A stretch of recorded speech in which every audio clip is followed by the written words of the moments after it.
नमस्कार दोस्तों, स्वागत है आपका अपने YouTube चैनल में। और आज का हमारा टॉपिक होने वाला है हिंदी प्रैक्टिस सेट। ठीक है, अगर आपने इससे पिछले प्रैक्टिस सेट नहीं देखे, एक बार पिछले प्रैक्टिस सेट लगाओ, उसके बाद इसमें अपने नंबर काउंट करना है, क्योंकि इसमें बहुत अलग अलग तरह के क्वेश्चन दिए और ये याद रखना। देखो इस तरह से क्वेश्चन आते हैं। जैसे हमारा पहला ही क्वेश्चन है, वह छोटी लड़की 5वीं कक्षा में पढ़ती है, वाक्य में वह क्या होगा। क्लियर, याद रखना, वह छोटी लड़की जो कक्षा 5वीं में पढ़ती है में वह क्या होगा। अब जैसा हमें पता है कि हमारी जो संज्ञा होती है, संज्ञा और सर्वनाम की जो विशेषता बताते हैं उसे बोलते हैं हम विशेषण शब्द। जो शब्द संज्ञा सर्वनाम की विशेषता बताते हैं उन्हें विशेषण कहते हैं, और जो विशेषण की विशेषता बताते हैं उसे हम प्रविशेषण कहते हैं।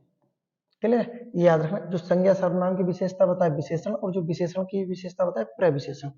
अब देख लेते हैं, जैसे हमारा यहाँ पर दिया गया है, ये हमारी संज्ञा दी गई है लड़की के बारे में। ठीक है, लड़की कैसी लड़की? छोटी लड़की। अर्थात संज्ञा की विशेषता क्या है, लड़की की विशेषता क्या है हमारी? छोटी लड़की। तो छोटी लड़की क्या हो जाएगा? ये हमारा विशेषण हो जाएगी। क्लियर, लंबी भी हो सकता था इसकी जगह। ठीक है, छोटी लड़की या लंबी लड़की, तो याद रखना लड़की की विशेषता क्या है कि वह छोटी लड़की है। ठीक है, लेकिन छोटी कौन सी लड़की है? वह लड़की। तो ये जो वह दिया गया है ये हमारा प्रविशेषण होगा, ना कि हमारा सर्वनाम होगा। क्लियर है, तो इसका जो हमारा आंसर होगा प्रविशेषण होगा। अगर आपने सर्वनाम सोचा होगा तो वो गलत होगा। ठीक है, तो ये याद रखना, ऐसे शब्द जो हमारे विशेषण की विशेषता बताते हैं प्रविशेषण कहलाते हैं, और जो हमारे संज्ञा सर्वनाम की विशेषता बताते हैं वो हमारे विशेषण कहलाते हैं। ठीक है, तो इस तरह से क्वेश्चन याद रखना। पहला क्वेश्चन क्या हमारा? हमारा पहले क्वेश्चन का ए आंसर होगा। इस तरह से क्वेश्चन आते हैं, आपको गलत नहीं करने हैं, क्वेश्चन समझ के करने हैं। उसके बाद देखते देखो दूसरा क्वेश्चन, और भी अच्छा क्वेश्चन है। ये फल मीठे हैं। ठीक है, अब इसमें जो दिया गया है इसमें पूछा है कि मीठे क्या होगा। तो ये तो हमें पता है कि फल की विशेषता मीठे हैं, तो मीठा क्या है? विशेषण है। लेकिन क्वेश्चन ये पूछा है कि विशेषण भी किस तरह का है। ठीक है, प्रविशेषण है, या जो ऑप्शन दिया गया है विशेष्य विशेषण है या विधेय विशेषण है। ठीक है, तो आपको क्या याद रखना है? देखिए, जब कभी भी संज्ञा के बाद, अगर संज्ञा के बाद हमारा विशेषण आता है, अगर संज्ञा के बाद विशेषण आता है तो वो हो जाता है हमारा विधेय विशेषण। लेकिन अगर संज्ञा से पहले आ जाए, अगर संज्ञा से पहले विशेषण आ जाए तो वो हो जाता हमारा विशेष्य विशेषण। तो इसमें जो दिया गया है, ठीक है, फल कैसे हैं? मीठे, अर्थात संज्ञा के बाद दिया गया है हमारा विशेषण, इसी वजह से हमारा आंसर जो बनेगा विधेय विशेषण है। लेकिन अगर ये इस तरह से होता, जो दिया गया ये मीठे फल है, अगर वाक्य इस तरह से लिखा होता तो देखो फल से पहला आ गया हमारा विशेषण, तो ये क्या हो जाता हमारा? अगर ये वाक्य होता तो ये बन जाता हमारा विशेष्य विशेषण। लेकिन ये बाद में दिया गया है, जो हमारे क्वेश्चन में दिया गया है, तो इसका आंसर क्या हो जाएगा हमारा? विधेय विशेषण। तो उम्मीद करता हूं कि जो दिए गए हैं हमारे, जो दोनों दिए गए हैं विधेय विशेषण और विशेष्य विशेषण, दोनों आपकी समझ में आ गए होंगे। अगर बाद में आता है जैसे हमारे इसमें आया तो विधेय विशेषण, यदि पहला आता तो विशेष्य विशेषण हो जाता। क्लियर है, याद रखना इस तरह के क्वेश्चन आते हैं। देखो दोनों क्वेश्चन नए क्वेश्चन थे। उसके बाद देखते हैं नेक्स्ट हमारा अगला क्वेश्चन जो दिया गया है। तीसरा क्वेश्चन दिया गया है हमारा, निम्नलिखित दिए गए शब्दों में विशेष्य की पहचान कीजिए। ठीक है, विशेष्य क्या होता है हमारा? ये संज्ञा ही होती है। ठीक है, हमें संज्ञा की पहचान करनी है जो इसमें दिए गए हैं। ठीक है, पहला दैनिक, उसका दीनता, कुलीन और बुरा, चार ऑप्शन दिए गए हैं। तो आपको याद रखना, जो हमारा दैनिक है और जो बुरा है और जो हमारा ये दिया गया है तीसरा कुलीन, ये जो हमारे तीनों हैं ये तो हमारे विशेषण दिए गए हैं। ठीक है, जबकि ये हमारा दीनता क्या है? विशेष्य है। ठीक है, दीनता क्या होगा? विशेष्य है। उसके बाद देखता है नेक्स्ट अगला क्वेश्चन दिया गया है, छोटा शब्द निम्नलिखित में से क्या होगा। अगर हम साधारण देखें छोटा शब्द क्या होगा, तो हम ये बोल देंगे छोटा विशेषण होगा, छोटा मोटा, ठीक है। तो ये क्या होता है हमारा विशेषण। लेकिन इसमें भी ये बताना है विशेषण कौन सा है, ठीक है। इसमें दिए गए ऑप्शन रूढ़ विशेषण है या यौगिक विशेषण है। अब आपको जो याद रखना, मेन चीज जो आपको याद रखना है कि अगर क्वेश्चन ये पूछा जाता है रचना के आधार पर विशेषण, देखो नया है बिल्कुल, आपको याद रखना है कि पूछा गया है रचना के आधार पर विशेषण बताने। तो रचना के आधार पर जो हमारे विशेषण होते हैं दो प्रकार के होते हैं। पहला होता है हमारा रूढ़ विशेषण और दूसरा होता है यौगिक विशेषण। रूढ़ जो दिया गया है वो विशेषण होते हैं जिनका खंडन कर देने पर कोई अर्थ ना निकले, ठीक है। यौगिक जिनके खंडन कर देने पर योग या इनका अर्थ निकल जाए। जैसे अगर हम इसे तोड़ देंगे, छोला को टालक कर देंगे तो कोई अर्थ नहीं निकलेगा। इसी कारण ये जो हमारा बन जाएगा, ये कैसा विशेषण बनेगा हमारा रूढ़ विशेषण बनेगा। लेकिन अगर इसके अलग अलग कर देने से, खंडन कर देने से अर्थ निकल जाता तो हमारा यौगिक हो जाता, ठीक है। तो आपको जो मेन चीज याद रखनी है कि पूछा जाता है रचना के आधार पर विशेषण कितने होते हैं, कहने दो, कौन कौन से रूढ़ और यौगिक होते हैं। अगर हम सामान्य बात करते हैं कि हमारे विशेषणों के कितने भेद होते हैं, कि रचना के आधार पर नहीं है, सिर्फ ऐसे ही बताना है कि विशेषणों के कितने भेद होते हैं, तो हमारे 4 भेद होते हैं। कौन कौन से? पहला आपको सभी को पता है, आसान है, गुणवाचक, परिमाणवाचक, संख्यावाचक और उसके बाद सार्वनामिक या संकेतवाचक। ठीक है, तो ये हमारे क्या होते हैं 4 विशेषण होते हैं। लेकिन अगर क्वेश्चन पूछा जाए रचना के आधार पर बतानी है तो 2 होते हैं, रूढ़ और यौगिक, और इसका आंसर जो हो जाएगा हमारा छोटा रूढ़ हो जाएगा। ठीक है, याद रखना। देखो इस तरह से क्वेश्चन है, जब प्रैक्टिस सेट करोगे तभी आपको कुछ नए नए क्वेश्चन मिलेंगे। क्लियर है? उसके बाद देखते हैं नेक्स्ट अगला क्वेश्चन जो हमारा दिया गया। नेक्स्ट क्वेश्चन है, झगड़ा मेरे और उसके मध्य में था, कौन सा कारक है? झगड़ा मेरे और उसके मध्य में था, इसमें कारक बताना है। ठीक है, आप कारक को पहचान सकते हो, कारकों के बारे में हम बात कर चुके हैं। कारक को क्या बोलते हैं हम? कारक को हम परसर्ग बोलते हैं। कारक के कितने भेद होते हैं? 8 होते हैं। संस्कृत और किशोरीदास वाजपेयी के आधार पर 6 होते हैं। बात कर लेते हैं सर्वनाम में जो हमारे कारक हैं कितने होते हैं? 7 होते हैं। संज्ञा में कितने होते हैं? बराबर 8 होते हैं। और जो कारक होते हैं हमारे कैसा शब्द है? अभिकारी शब्द है। और कार्य क्या करते हैं? ये संज्ञा सर्वनाम को अन्य शब्दों के साथ जोड़ने का कार्य कारक करते हैं। ठीक है, और कारक में जो होते हैं हमारे कारक चिन्ह भी आते हैं, वो आपको याद रखना है। इसमें देखा है झगड़ा मेरे और उसके मध्य में था। ठीक है, में और पर किस में आता है? ये हमारा हो जाएगा अधिकरण कारक में। अधिकरण कारक में किस चीज की जानकारी मिलती है? आपको ये याद रखना कि एक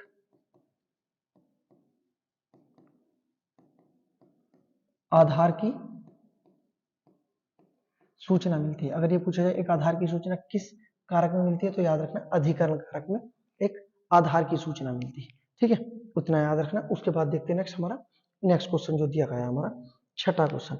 छठा और सातवां क्वेश्चन हमारा बहुत इंपॉर्टेंट है।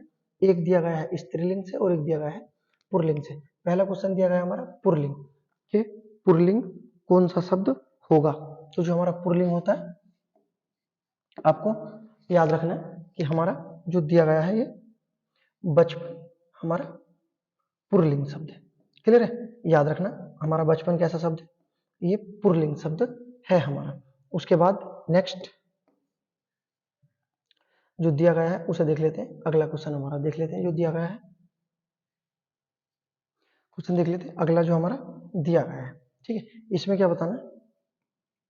अध्यापक शब्द का स्त्रीलिंग बताना है। अध्यापक शब्द का स्त्रीलिंग क्या होगा? चारों ऑप्शन दिए गए हैं, चारों को देखना है, जो सबसे इंपोर्टेंट होगा या जो सबसे सही उत्तर होगा उसका चयन करना है। तो अध्यापक का क्या होता है? अध्यापिका होता है। ठीक है, तो दोनों थे, आपको याद रखना। स्त्रीलिंग से भी क्वेश्चन था हमारा, पुल्लिंग से भी क्वेश्चन था। उसके बाद देखते हैं नेक्स्ट हमारा नेक्स्ट क्वेश्चन जो दिया गया है। अगला क्वेश्चन है हमारा 8वां क्वेश्चन, निम्नलिखित में से किस संज्ञा का प्रयोग प्राय एक वचन में होता है? बहुत महत्वपूर्ण है, ठीक है, आपको याद रखना है। संज्ञा से क्वेश्चन, संज्ञा के कितने भेद होते हैं? हमारे 5 होते हैं, व्यक्तिवाचक, जातिवाचक, समूहवाचक, द्रव्यवाचक और भाववाचक। क्लियर है? ये याद रखना। अगर पूछा जाए कि उत्पत्ति के आधार पर संज्ञा कितनी होती है? 3, रूढ़, यौगिक और योग रूढ़। सही है। अगर पूछा जाए संज्ञा के विकारक तत्व कितने होते हैं? 3, लिंग, वचन और कारक। सही है। लेकिन यहाँ पूछा है एक वचन संज्ञा कौन सी होती है? अब देखो यहाँ पर जो दिया गया है, व्यक्तिवाचक जो संज्ञा होती है ये हमारी एक वचन होती है, ठीक है, एक तो ये। दूसरा जो दिया गया हमारा द्रव्यवाचक जो होती है ये भी एक वचन होती है। तो इसमें ए और सी दोनों सही है हमारे। लेकिन अगर आपको इन दोनों में से जैसे ऑप्शन दिए गए हैं इस तरह से चुनना है एक, तो आपको बताना है कि द्रव्यवाचक हमारी एक वचन होती है, ठीक है। तो याद रखना द्रव्यवाचक एक वचन होती है, जबकि व्यक्तिवाचक भी एक वचन है, लेकिन जब दोनों ऑप्शन आ जाए तो द्रव्यवाचक को सही माना जाता है। सही। उसके बाद देखते हैं नेक्स्ट अगला क्वेश्चन जो दिया गया है, निम्नलिखित में से एक वचन बहुवचन का युग्म सही नहीं है। अर्थात कौन सा युग्म है जो एक वचन बहुवचन का दिया गया है सही नहीं होगा? पहला इंद्र का इंद्राणी, उसके बाद बी दिया गया है नायक का नायिका, सभापति सभापत्नी, उसके बाद अध्यापक अध्यापिका। तो जो हमारा गलत युग्म है वचन के आधार पर सभापति। सभापति कैसा शब्द है हमारा? ये सभापति एक उभयलिंग शब्द होता है ना, जो दोनों वचनों में समान होता है, इतना याद रखना है। और सभापति का सभापति ही होता है, इसका अन्य नहीं होता है। ये जो क्वेश्चन है हमारा ये लिंग के आधार पर भी हो जाएगा। जो लिंग के आधार पर दिया गया है, इंद्र का क्या होता है? इंद्राणी होता है, बिल्कुल सही है। नायक का नायिका होता है, अध्यापक का अध्यापिका होता है, और यहाँ सभापति का सभापति ही होता है, सभापत्नी नहीं होता है, ठीक है। तो दोनों कंडीशनों में जो हमारा आंसर हो जाएगा सी हो जाएगा, यही युग्म इसमें गलत दिया गया है। उसके बाद देखते हैं नेक्स्ट अगला क्वेश्चन जो हमारा दिया गया है 10वां क्वेश्चन। 10वां क्वेश्चन दिया गया है, निम्नलिखित में से किस वाक्य में क्रिया विशेषण का अशुद्ध प्रयोग किया गया? अर्थात क्रिया विशेषण का जो अशुद्ध प्रयोग किया गया। पहला दिया गया वह मन से पढ़ता है, वह चुपचाप से चला गया, उसके बाद तब की बात कुछ और थी, यह पुस्तक उसे उससे कहीं अच्छी है। इसमें जो दिया गया है क्रिया विशेषण से पहचानना है, जबकि आपको ये याद रखना है क्रिया विशेषण के कितने भेद होते हैं? क्रिया विशेषण के 4 भेद होते हैं। क्रिया विशेषण कैसा शब्द है? ये विकारी शब्द है, ठीक है। कौन कौन से होते हैं हमारे? पहला रीतिवाचक, जिसे एक तौर तरीके का पता चलता है, उसके बाद कालवाचक, जिससे समय का पता चलता है, नेक्स्ट होता है परिमाण, जिससे नापतोल का पता चलता है, उसके बाद एक होता है स्थानवाचक, जिससे एक जगह का पता चलता है। तो ये हमारा क्रिया विशेषण के भेद होते हैं, याद रखना। जो इसका वाक्य होगा, जो हमारा इसका शुद्ध होगा, वह चुपचाप से चला गया, ये हमारा क्रिया विशेषण के आधार पर अशुद्ध प्रयोग किया गया है, ठीक है। वह चुपचाप से नहीं आएगा, वह चुपचाप चला गया, शुद्ध हो जाएगा। उसके बाद देखते हैं नेक्स्ट अगला क्वेश्चन जो हमारा दिया गया है, राम द्वारा पढ़ाया जा रहा है, इस वाक्य में कौन सा वाच्य है? वाच्य सा क्वेश्चन है, ठीक है। और वैसे भी पहचान होती है जिन शब्दों में द्वारा या के द्वारा का प्रयोग हो जाए उसमें कौन सा वाच्य हो जाता है? हमारा कर्म वाच्य हो जाता है। तो आंसर क्या हो जाएगा? कर्म वाच्य हो जाएगा। वाच्य का शाब्दिक अर्थ क्या होता है? बोलने का विषय। और वाच्य के कितने भेद होते हैं? हमें पता है 3 भेद होते हैं, कृतवाच्य, कर्म वाच्य और भाव वाच्य, जो तीनों ऑप्शन में दिए गए थे। लेकिन इसका जो आंसर होगा कर्म वाच्य हो जाएगा, कि राम द्वारा पढ़ाया जा रहा है, ठीक है। कौन सा वाच्य हो जाएगा? कर्म वाच्य।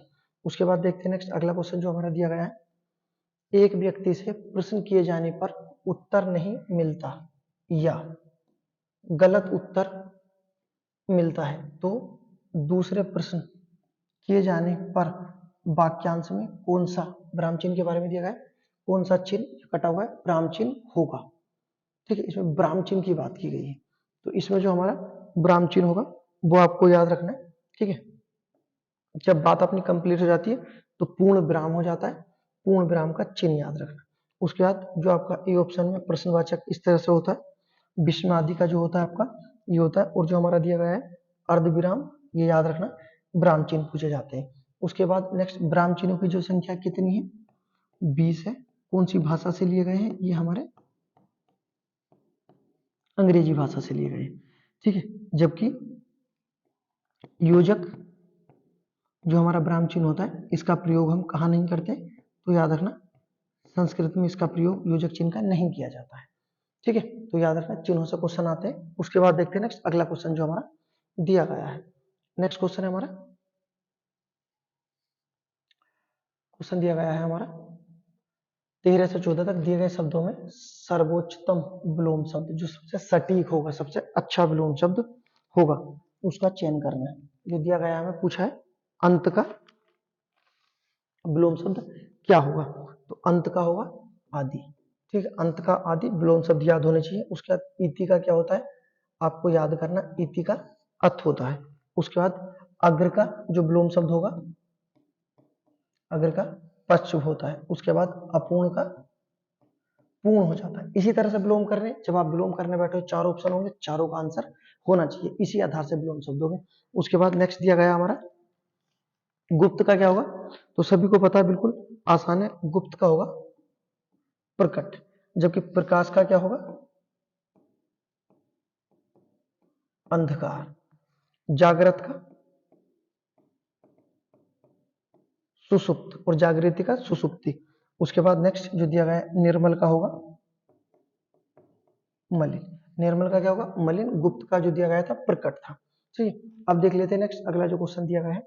नेक्स्ट क्वेश्चन हमारे खाली स्थान से दिए गए हैं, ठीक है। खाली स्थान की प्रैक्टिस करोगे बहुत आसान होते हैं और प्रैक्टिस से ये हो जाते हैं। दिया गया है गंगा बहाना, ठीक है। इसमें क्या है उल्टी गंगा बहना, ये बिल्कुल सही हो जाएगा, उल्टी गंगा बहना इसका सही आंसर हो जाएगा। उसके बाद नेक्स्ट अगला जो दिया गया है 16वें नंबर का काला अक्षर भैंस बराबर, इतने आसान है, इसी तरह से क्वेश्चन आते हैं। उसके बाद देखते हैं नेक्स्ट अगला क्वेश्चन जो हमारा दिया गया है। ये क्वेश्चन इंपोर्टेंट है, ठीक है, क्योंकि ये बड़माला से हमारा क्वेश्चन आया। किस क्रमांक में मूर्धा और व्यंजन की बात की गई है, मूर्धा व्यंजन है, ठीक है। कंठ तालु मूर्धा दंतोष्ठ, उस आधार से मूर्धा बताना है। तो मूर्धा जो होता है हमारा, आपको ये याद रखना कि जो हमारा क्या वर्ग होता है, ये तो हमारा कंठ होता है, ठीक, जबकि तैत है दै ध और न जो होता है ये हमारा दंत होता है, और ये जो होते हैं हमारे ये क्या होते हैं अंतस्थ व्यंजन होते हैं, सही है। तो बचा हो जाएगा हमारा टे ठे डे ढे और न, ये हमारा क्या हो जाएगा मूर्धा हो जाते हैं, ठीक है। तो इस तरह से आते हैं, आपको याद रखना है, ठीक है। व्यंजन ऐसे शब्द होते हैं जो किसकी सहायता से बोले जाते हैं, स्वरों की सहायता से बोले जाने वाले शब्द क्या कहलाते हैं, व्यंजन कहलाते हैं, ठीक है। उसके बाद देखते हैं नेक्स्ट अगला क्वेश्चन जो दिया गया है हमारा 18वें नंबर का क्वेश्चन, किस क्रम में व्रतमुखी, अच्छा व्रतमुखी स्वर नहीं है, ठीक है। व्रतमुखी और अव्रतमुखी किस आधार पर होते हैं, तो याद रखना होठ के आधार पर जो हमारे स्वर होते हैं कितने होते हैं, दो होते हैं। पहला जो दिया गया है हमारा एक व्रतमुखी, ठीक है, दूसरा होता है हमारा अव्रतमुखी। लेकिन इसमें जो पूछा है कौन सा व्रतमुखी स्वर नहीं है, तो हमारा जो व्रतमुखी स्वर नहीं होगा ऑप्शन नंबर ए हमारा व्रतमुखी नहीं होता है, ठीक है। बाकी सब व्रतमुखी होते हैं, जिसमें मुंह जो है व्रत के आकार का बन जाता है। उसके बाद देखते हैं नेक्स्ट अगला क्वेश्चन जो हमारा नेक्स्ट दिया गया है। क्वेश्चन दिया गया हमारा 19वें नंबर का, राकेश बहुत मेहनत करने वाला लड़का है, रेखांकित अंश के लिए एक शब्द बताइए, अर्थात जो रेखांकित है इतने शब्द के लिए एक शब्द। राकेश चार ऑप्शन दिए गए हैं कि लड़का है, ठीक है। इसका जो आपका आंसर होगा, इसका आंसर होगा आपका राकेश परिश्रमी लड़का है, ठीक है। देखो ये खाली स्थान से भी बना लिया और बनवट से भी बना ली, जो अनेक शब्दों के लिए एक शब्द होते हैं। इस पूरे शब्द के लिए क्या शब्द सटीक होगा, परिश्रमी होगा, कि राकेश परिश्रमी लड़का है, या पूरा बोल देते राकेश बहुत मेहनत करने वाला लड़का है, ठीक है। तो आंसर याद रखना डी हो जाएगा। उसके बाद देखते हैं नेक्स्ट अगला क्वेश्चन, जो अव्यय दो पदों पदबंधों या उपवाक्यों को जोड़ने का कार्य करते हैं, जो वाक्यों को जोड़ने का कार्य करते हैं उन्हें हम क्या कहते हैं, ठीक है। तो याद रखना जो होते हैं हमारे समुच्चय बोधक होते हैं। अव्यय सा क्वेश्चन है, ठीक है। अव्यय के बारे में आपको बेसिक चीजें याद रखनी है कि पूछा जाए अव्यय के कितने भेद होते हैं, 4 भेद होते हैं, ठीक है। पहला कौन सा होता है, क्रिया विशेषण, ठीक है। पहला भेद क्रिया विशेषण। उसके बाद दूसरा होता है संबंध वाचक अव्यय। उसके बाद नेक्स्ट समुच्चय वादक, जो हमारा इसमें आंसर भी था, समुच्चय बोधक अव्यय, क्लियर। और जो हमारा चौथा हो जाता है विषमादि बोधक, विषमादि बोधक अव्यय, क्लियर। तो याद रखना अव्यय के कितने भेद होते हैं, 4 भेद होते हैं, क्रिया विशेषण, संबंध, समुच्चय बोधक और विषमादि बोधक। लेकिन जो दिया गया है 2 पदों या पदबंधों को जोड़ने का कार्य कौन करता है, तो हमारा ऑप्शन नंबर बी था, समुच्चय बोधक। उसके बाद देखते हैं नेक्स्ट अगला क्वेश्चन जो हमारा दिया गया है। क्वेश्चन दिया गया हमारा चपल शब्द का उचित विलोम, ठीक है। चपल का विलोम पूछा गया है। तो चपल का जो विलोम होता है ये होता है हमारा गंभीर, ठीक है। जबकि महान का क्या होता है, तुच्छ होता है। स्थावर का जंगम होता है। उसके बाद अचल का चल होता है। विलोम शब्द की बिल्कुल कंडीशन है कि जब आप पढ़ो चारों को चेक करना, चारों का आंसर पता होना चाहिए, ठीक है।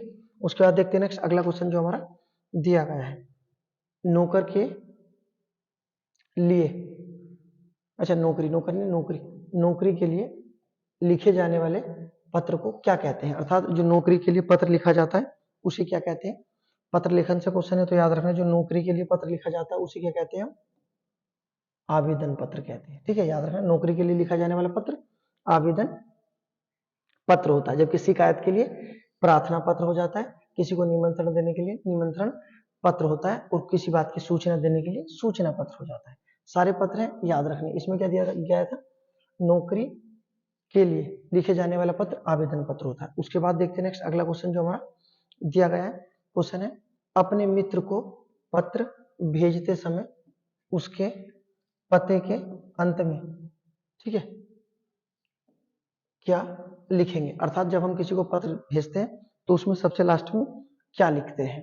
क्या दिया गया है, ऑप्शन नंबर ए उसके मकान का नंबर, उसकी गली अथवा सड़क का नाम, केवल उसके शहर का नाम, उसके बाद उसके शहर का नाम तथा पिन कोड। यही हमारा आंसर होगा। उसके शहर का नाम भेजा जाएगा और उसमें क्या लिखा जाएगा, पिन कोड लिखा जाएगा, ठीक है। ये याद रखना। पत्र लेखन से क्वेश्चन है, सभी टॉपिक से हमारे क्वेश्चन आ जाते हैं। प्रैक्टिस सेट करो, हिंदी इंप्रूव हो जाएगी। मिलते हैं नेक्स्ट वीडियो में, ठीक है।